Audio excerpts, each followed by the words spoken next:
Now, were you in the business in 2008, 2009 when everything just went crazy? I was in high school. Oh. You should have asked. Well, I wasn't in high school. But I did.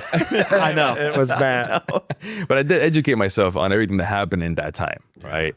And just to like sum it up, all right, The Big Short is a great movie, by the way, on Netflix.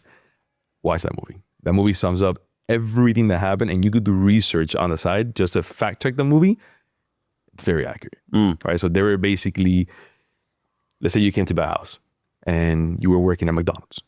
No shame against anybody that works at McDonald's. It's just an example. And you make $15 an hour, and you want a house that costs $800,000. There's no way you can afford the house. But you come to me and tell me, hey, I have enough money for a down payment for that house and closing costs, and I want that house. Okay. They'll write down that you made XYZ a month,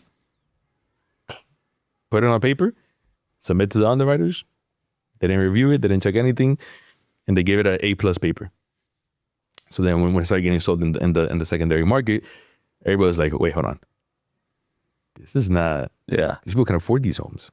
How does this person has 4 or 5 homes, 4 or 5 mortgages? How can they afford it? Yeah. When they have one job making $20 an hour. Mm-hmm. So that's why the whole crash happened. So a big topic right now is that going to happen again? Listen, people have been calling a recession since like 2015. Right. They've been calling for a recession for now 10 years. The feds, they've done a great job of actually looking at credit, income, and assets, right? Which that's the main factor of proving somebody for a home. People talk about foreclosures. The amount of people that own homes now compared to 2008, it's much higher.